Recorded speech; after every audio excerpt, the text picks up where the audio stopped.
Good morning, everyone. This is Carl F. Rose, recording from Bedford, Pennsylvania on Monday, October 9th, 2023, a victory Monday for the Lions, and they won in a way they should have won, and the way they are expected to win, the way championship type teams win. They played a team that is definitely not as good as the Lions, and they did put them away. The only nagging thing that I have with the Lions right now is coming out of halftime. They still seem to be a little sluggish, and what I would like to see more from the Lions is them to be able to actually put the game away in the third quarter. That really seems to be their struggle for some reason. But I didn't think Aaron Glenn was going to have two bad games against Carolina in a row.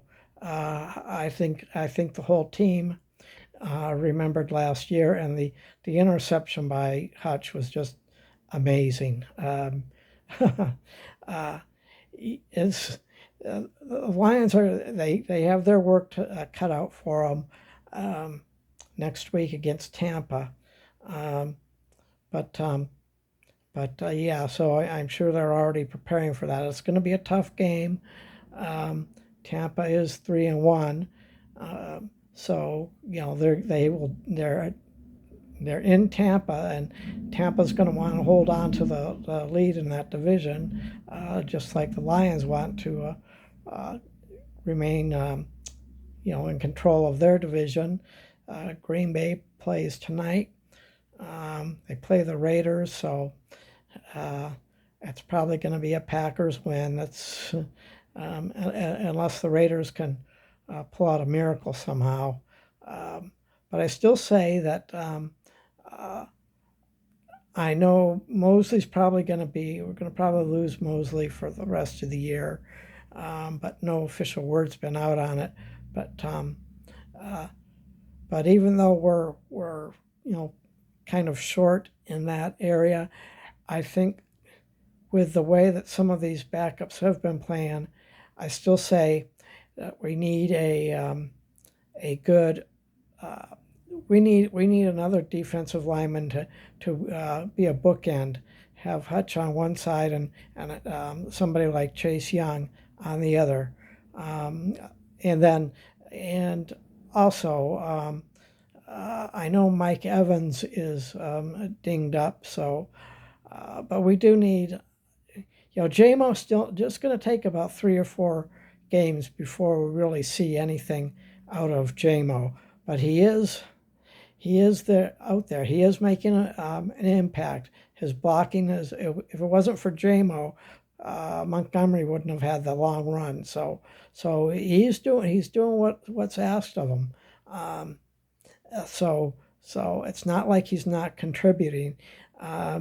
He just needs to get some more reps in, and build up a chemistry with him and Goff. For now, I see that Laporta, we can use Laporta in many different ways, but I would like to see another wide receiver. So we get another deep threat as wide receiver, and we get another defensive lineman to complement Hutchinson.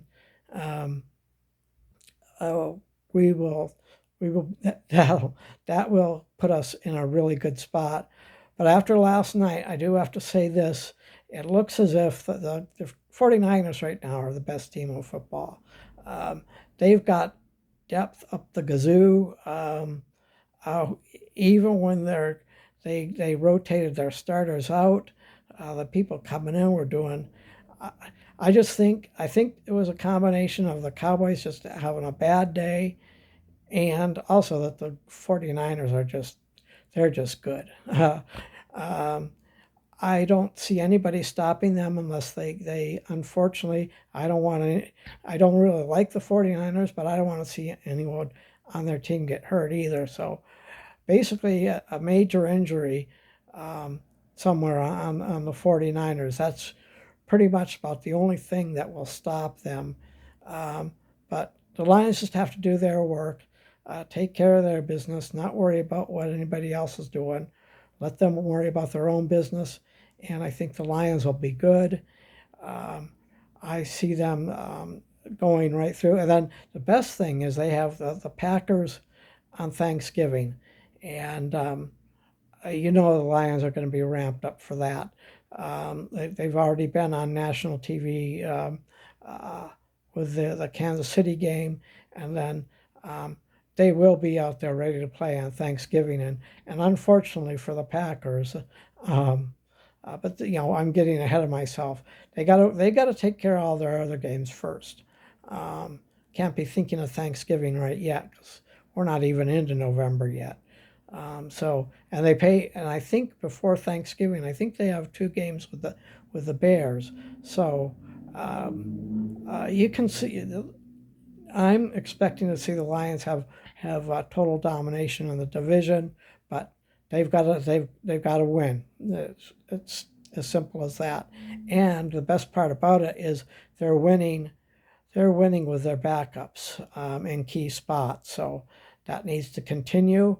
And well, that's all I got. Oh, I do want to say one thing about my channel. I'm going to be doing a lot of my other my Detroit stuff over on my podcast. I'm going to upload this to my regular channel right now since I'm done with this. And I'm also, what I want to do is on my community post on my channel, I'm going to be posting, as a post, videos from other channels. And so if somebody does a really bang up job, something about the Lions, I will put their video on a post. And I believe the YouTube puts the link in there anyway. It's kind of a shout out to all the Lions, because the reason I'm saying this is I spend most of my time my channel is not really a Lions channel. It's more about my special effects and all my art kind of stuff. Actually, for the first quarter of yesterday's game, I was working on some of my art projects for my gallery while the Lions game was going on. Then I finished up with that. Then I was able to shut off all my stuff and just tuned into the Lions game. So that's why I have, if you look at my channel art, I have AI art, then I have sports, and then I have news. That's kind of like the order. I put my artwork and all that, and that includes thumbnails and stuff. And I'm also working on, I've got a lot of like lion pictures and lion art and stuff, and I'm working on just like a kind of like a Lions promo. I'm going to title it "Restore the Roar." I'm going to have all these lion images with YouTube approved sounds of lions roars and something like that, about a 1 or 2 minute video, something like that. Probably more like 2 or 3, and just something just a way to get everybody pumped up. So I'm working on that. That's going to take me a little time to do. Anyway, well, I got to run, and there's other things to do, but I wanted to get this out for Victory Monday. Talk to you later.